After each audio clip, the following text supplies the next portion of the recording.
Hello everyone, this is Fantasy-esque and welcome back to Vampire Clan in ClanGen, the Warrior Cats clan generated game.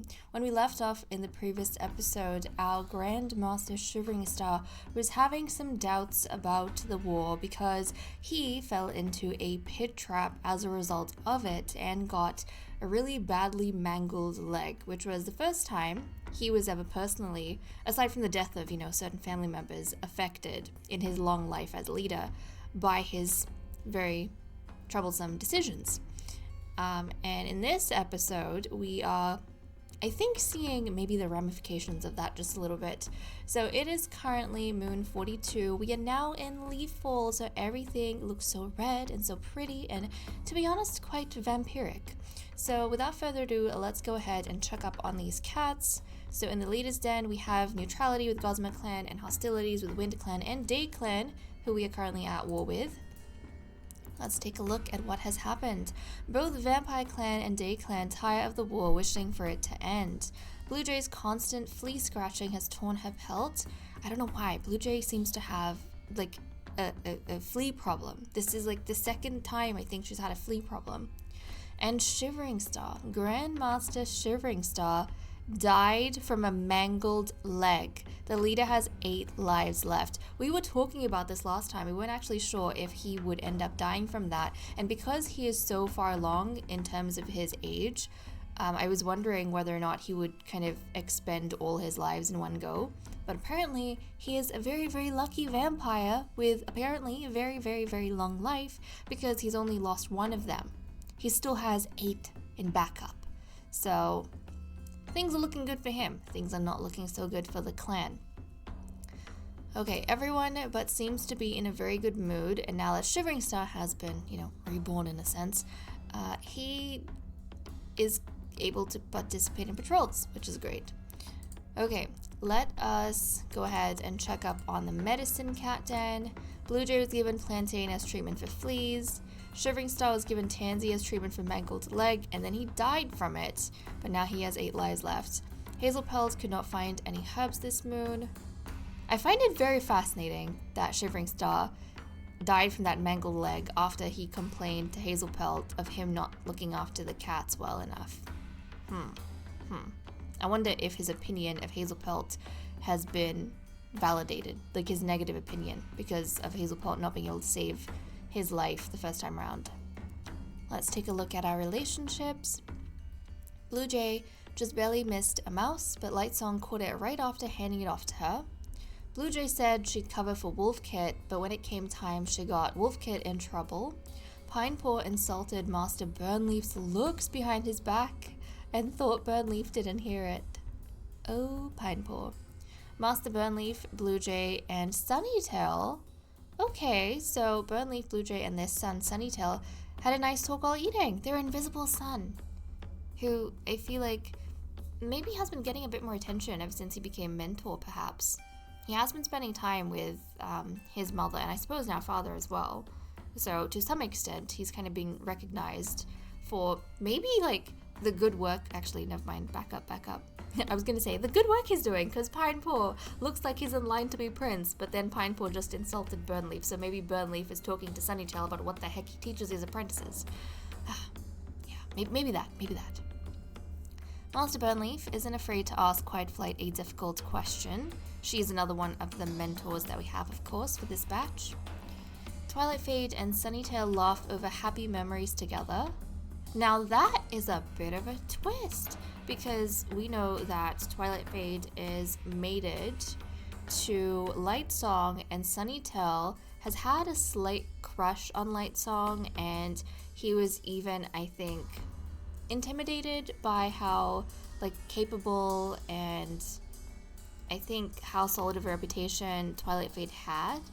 But I don't think Sunnytail has ever unrealistically viewed Twilight Fade as a serious rival, because he kind of knows that Twilight Fade has too much on him. But it's kind of nice to see that they can get along together, laugh over happy memories, and not take maybe that divide between them too seriously.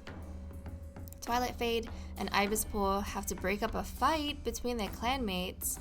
Twilight Fade sneaks out at night to sleep in Lightsong's nest. I think even in the last episode we saw how romantic Twilight Fade can get with how much he dotes on Lightsong, so it's really cute to see him doing this every moon. Grandmaster Shivering Star and Owlfeather bring prey to each other. Grandmaster Shivering Star, Master Burnleaf, and Blue Jay took a sunbath and had a little small talk. Bloomkid compliments one of Grandmaster Shivering Star's friends. The clan is surprised to see Lightsong and Fawnpaw chatting casually over a meal. Okay, this is another one of the forgotten sons in his litter, or the invisible sons in his litter. Good to see his getting... But you know what?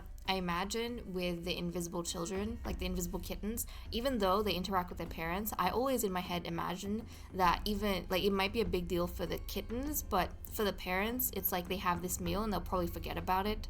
Whereas things that happen with their favorite children, they remember it a lot more, like it makes more of an impression in their mind. Because sometimes stuff like that happens, right? We don't place equal emphasis on the memories we have with even certain family members or friends. So for Fawnpaw, I mean, it's cute they're spending time together, but I feel like Lightsong will probably forget about this really quickly, whereas Fawnpaw might remember this. Lightsong considers Bloomkit to be one of her close friends, which is really, really cute. Hold on a second. I'm mixing this up. Fawnpaw, sorry, is not Lightsong's son. Jeez Louise.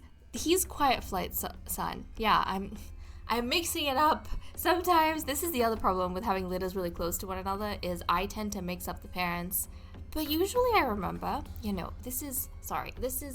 my point still stands, but this is the wrong combination. Lightsong is Bloomkid's mother, not Fawnpaw's, that's Quiet Flight.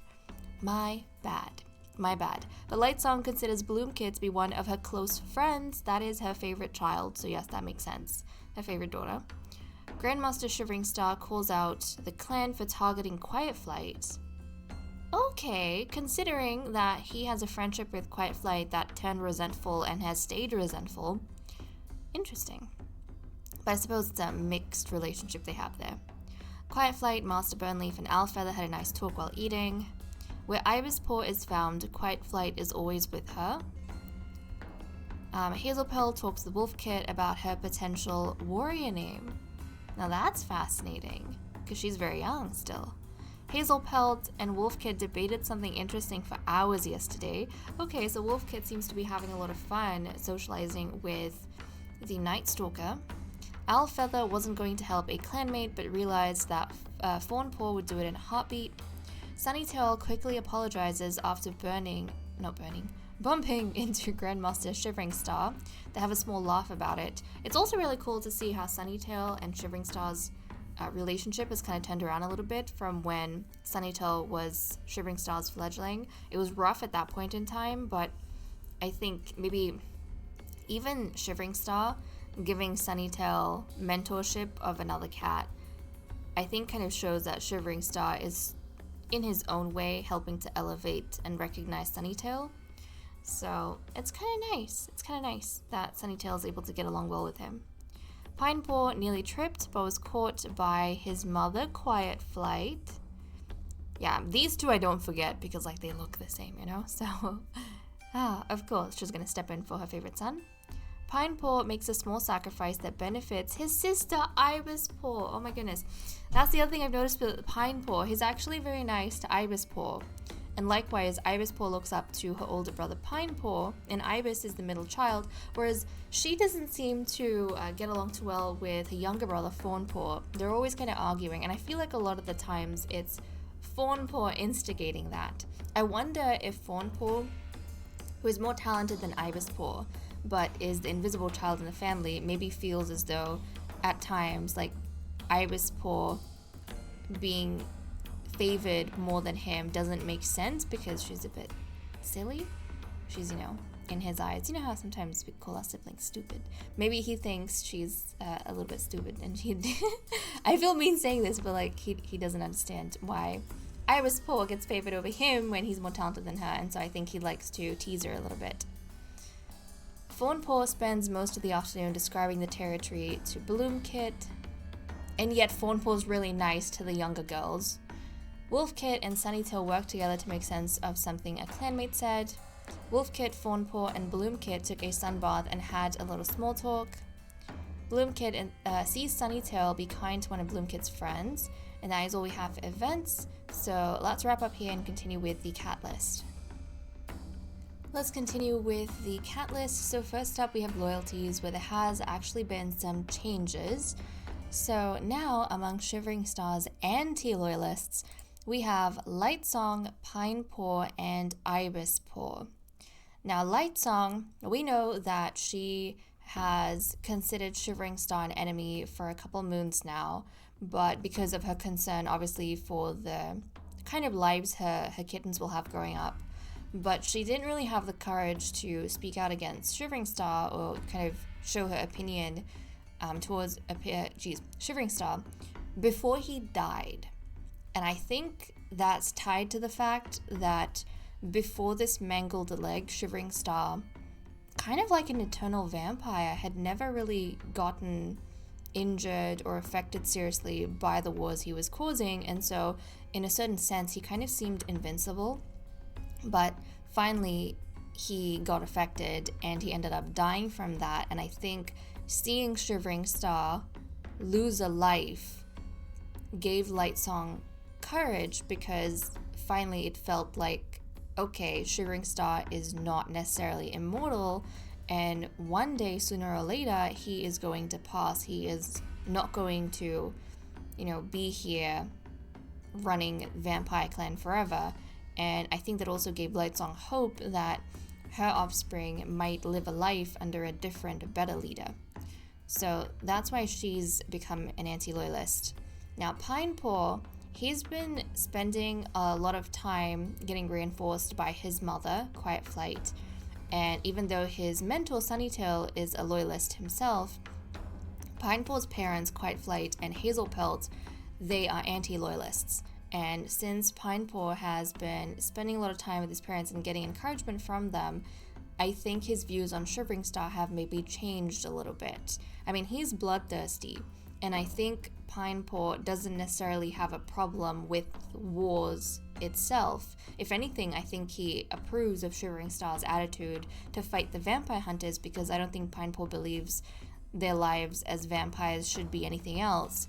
But I think Pinepaw maybe was disappointed to see that Shivering Star could fall apart so easily, and Shivering Star could be affected by something like how could he not see a pit trap? How could he fall into one? How could he get a mangled leg? How could he not recover from a mangled leg?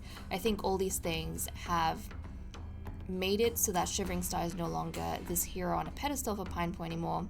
He's kind of fallen, to the rank of mortals. So Pinepaw, I think, has become a bit disinterested, and Ibispaw, who always follows kind of what Pinepaw's doing, has also become an anti-loyalist because of her older brother.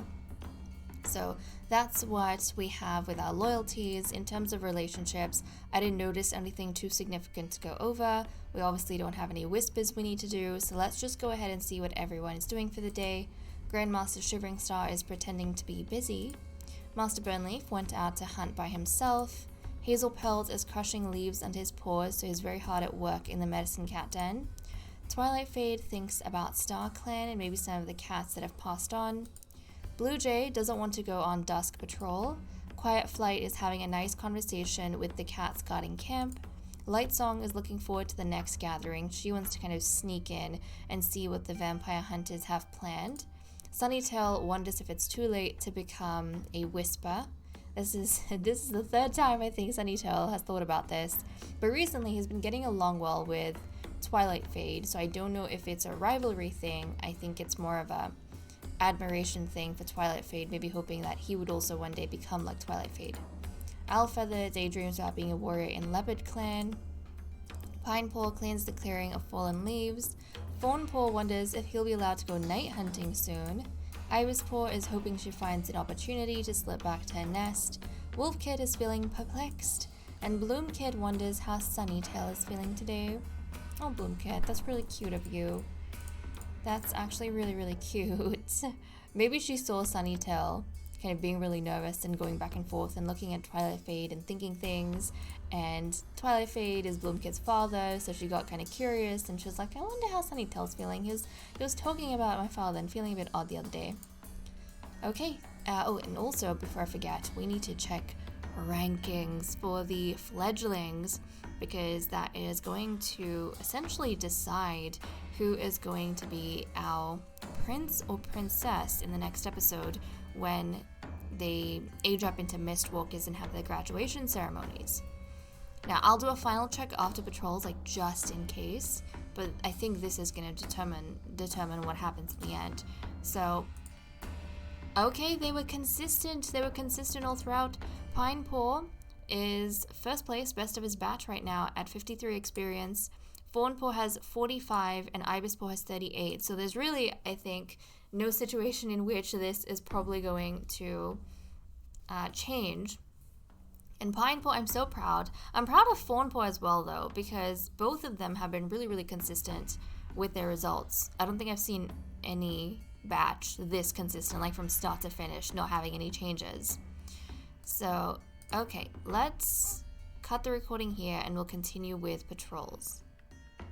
Time for us to head out on our patrols. So we currently have 172.8 prey, we need 29.5.